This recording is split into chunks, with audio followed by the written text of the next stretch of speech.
All right, let's talk wolves. Yellowstone, specifically. Ooh, Yellowstone wolves, huh? Yeah, you know that whole thing about bringing them back to, like, fix the ecosystem? Right, right. Wolves scare elk. Elk stop eating all the aspens. Yeah, classic example, really. Everyone thinks it's this simple success story. Exactly. But is it really that simple? Nature? Simple? Huh?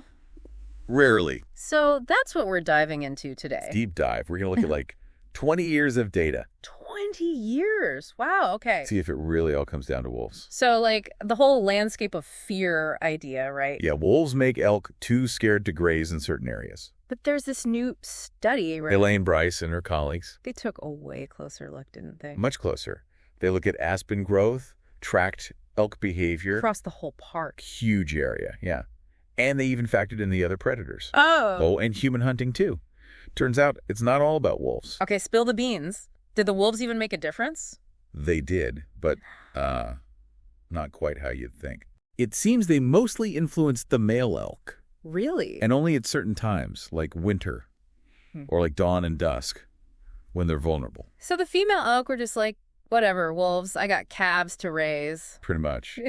Less bothered, it seems. Okay, so what about the aspen trees? Did they make a comeback? This is where it gets interesting. The aspen recovery seems more connected to the overall decline in elk numbers. Not just their behavior changing because of fear. So less elk in general, not just spooked elk. Exactly. So it wasn't just the wolves keeping the elk in check. Well, human hunting actually removed almost 10 times more elk than wolves did during the study period. No way! Seriously? Yeah. Surprising, isn't it? Totally. So much for wolves being the single hero, huh? This is where the ecosystem part comes in, you see. Right. It's not just about wolves and elk. We got to think about the bison, too. They're back in bigger numbers. Oh, yeah. More bison means more hungry mouths. Putting pressure on the vegetation, too. And then you've got things like drought. Oh, yeah. Drought can mess with aspen growth, no matter how many elk are around. So Yellowstone's not just bouncing back because we brought in wolves. Nope, it's not that simple. This study really shows that, huh? Big time. It's all about the long view, looking at the whole picture. This is making me rethink everything. So if wolves aren't the only answer, Right. is Yellowstone actually restored, like everyone says? Well, the study looked at that, too. What they found was that the aspen recovery is patchy. Patchy, huh? Yeah, happening in some areas, but not others. Interesting. And the park. It's still a long way from what it was like before overgrazing took hold. So even with fewer elk, they're still having a big impact. Yeah, it's not like you can just drop wolves in and poof, problem solved. Like a magic wand. Ha, no magic wand for ecosystems. It really shows you need to consider all the pieces, right? Absolutely. This study is like a big reminder. A reminder of what? That you can't just focus on one species. Successful conservation means thinking about everything. It's like a giant, ever-changing puzzle, isn't it? That's a good way to put it. And this is just one piece of that puzzle. Right. Wolves, elk, bison, hunters, drought. It's all connected. It's like a real-life thriller unfolding in the park. And we're just starting to understand the plot. That's what makes it so fascinating, right? Definitely. This study really highlights how much we still have to learn. And how much we need to keep researching. Exactly. There's still so much to uncover about these complex dynamics. Okay, so we've busted the myth of wolves single-handedly saving the day. Yeah, it's more complicated than that. But what does this all mean for folks who want to really understand what's going on in Yellowstone? Well, I think this study shows how important long-term data is. We need decades of information, like what they gathered here. Not just a snapshot, right? Right. We got to see the whole picture, the trends, the changes over time. So the landscape of fear idea was intriguing, but... But this study shows it's not the whole story. Not even close, it sounds like. Nope. And that brings us to another important point. Ecological change. It's rarely just one thing. Right. Not just one villain or one hero. Exactly. Wolves are part of it, but so are other predators, human actions, the climate, so many things. So it's about understanding the whole web, all the connections. It's about seeing the whole ecosystem, not just individual parts. This deep dive has been amazing. So much to think about. It really is fascinating, isn't it? Totally. And we've only just scratched the surface, haven't we? Oh yeah, there's so much more to explore. Next, we'll delve into what this all means for conservation efforts. Not just in Yellowstone, but everywhere. Yep, the implications go way beyond the park. We'll be back after a short break to dig deeper. So before the break, we were talking about how this study challenges some pretty big assumptions about the Yellowstone ecosystem. It really does. My mind is blown. It's like, I thought I knew about conservation, but this is next level. It makes you realize that just bringing a species back isn't enough. Right. It's not like, oh, add wolves, problem solved. You got to understand the whole system, all those relationships, all the little things that can throw things off balance. And we're part of that system too, right? It's not like we're separate from it all. Exactly. This research has implications way beyond Yellowstone. It's something that ecologists and conservationists all over the world are grappling with. So what can we learn from all of this? Like, how can we use these insights for conservation in other places? This study really shows us how important long-term monitoring is. We need decades of data, like what they gathered in Yellowstone, to really get a handle on how these ecosystems work, how they respond to change. It's like you plant a tree, you don't expect to see the full impact for years, right? Exactly. Conservation is a long game. No quick fixes. And speaking of patience, it seems like another big takeaway here is humility. Oh, absolutely. We think we have all the answers, but nature always has a few surprises up her sleeve. It's like she's saying, oh, you think you figured me out, huh? Right. We need to approach these challenges with a bit more curiosity, and be willing to learn from our mistakes. So, if we had to pick one key takeaway from this whole thing, what would it be? I think it's this. Nature is complex. Our attempts to manage it, to conserve it, they need to reflect that complexity. We need to move past these simple narratives, these easy answers, and really embrace the nuance. Which is exactly what this study does, right? Absolutely. It peels back those layers and shows you just how much is going on beneath the surface. And how much we still don't know. Right. But that's what makes it so fascinating. This deep dive has been a wild ride. We've talked about predators, the impact of humans, the effects of drought, the role of bison. It's a lot to take in. But what about the future? What challenges and opportunities are on the horizon for Yellowstone? Well, climate change is a big one. It's already having an impact. Oh yeah, longer droughts, more wildfires. Exactly. And it can change everything. The plants, the animals, the whole balance of the ecosystem. It sounds pretty scary, honestly. It is a serious concern. But it's not all doom and gloom. There are opportunities, too. Like what? Well, we need to keep investing in research.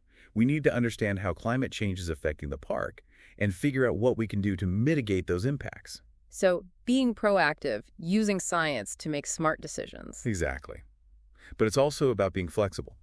Climate change is unpredictable, so we need to be able to adapt our strategies as things change. So it's not like we can just come up with a plan and stick to it no matter what. Nope. We need to be able to change course as needed. It's like we're learning to dance with nature, trying to anticipate her next move. That's a great analogy, but it also sounds like a lot of pressure. It is.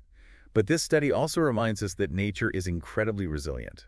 Even with all the challenges we're throwing at it, Yellowstone is still finding ways to adapt, to survive. There's something kind of hopeful about that, isn't there? Like, even when we mess things up, nature finds a way. Are there any other positive developments in Yellowstone that give you hope for the future? Well, I'm really encouraged by the increasing recognition of indigenous knowledge and conservation. For centuries, Native American tribes have been stewards of this land. They have this deep understanding of its ecosystems. It's amazing to think about all that knowledge, all that wisdom passed down through generations. Absolutely. And it's crucial that we start incorporating that knowledge into our management practices. There's more than one way to understand the natural world, and we need to be open to those different perspectives. It's like we need to stop thinking that science has all the answers. There's so much we can learn from the people who have lived on and cared for this land for so long. Exactly. And by bringing those different perspectives together, we can create much more effective conservation strategies. It's about collaboration, right? About realizing that we're all in this together. Exactly. We all have a role to play in protecting these incredible places. The future of Yellowstone, the future of our planet, depends on it. It's been a real roller coaster, this deep dive. We started with this simple story about wolves and ended up uncovering all this nuance and complexity. It's like peeling back the layers of an onion, right? Each layer reveals something new and fascinating. And there are still so many questions, so much we don't know yet. Exactly. Yeah. But that's what makes it so exciting.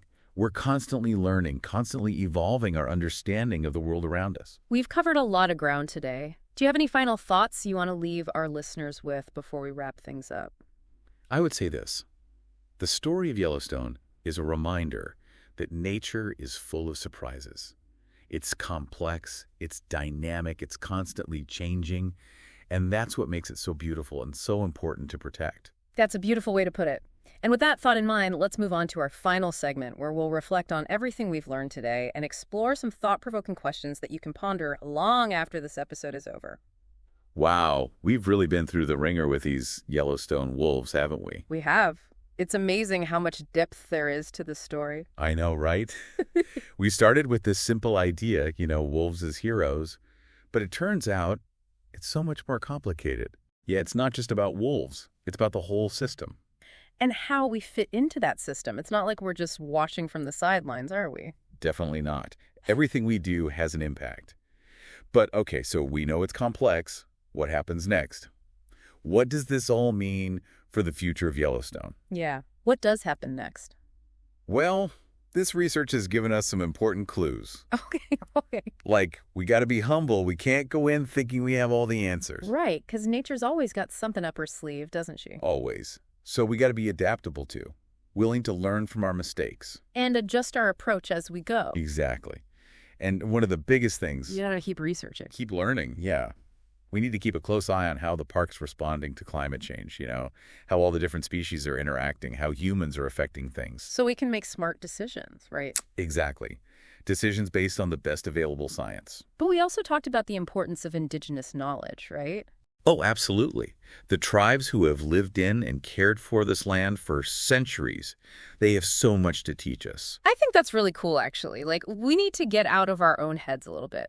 Stop thinking that science has a monopoly on truth. There's so many ways of knowing and understanding the world. And we need to listen to those different voices, right? If we want to truly protect these places, yeah. This whole deep dive has just been amazing. I feel like I've gained a whole new appreciation for how ecosystems work. Me too. It's mind-boggling, really, how everything's connected. And it's not just Yellowstone, right? These connections, this complexity, it's everywhere. In every ecosystem on the planet. What we're learning here can help us protect nature all over the world. It's like, even though we've been focusing on this one little corner of the world, Yeah. the lessons we're learning have these huge implications. Exactly. The story of Yellowstone is a reminder that we're all part of something much bigger than ourselves. And that gives me hope. Me too. It's like, even with all the challenges we face, there's still so much beauty and wonder in the natural world. And so much worth fighting for. Absolutely. So, to our listeners, this is just the beginning. Keep exploring, keep asking questions, and keep that sense of wonder alive. Because the more we understand about the natural world, the better equipped we'll be to protect it. Beautifully said.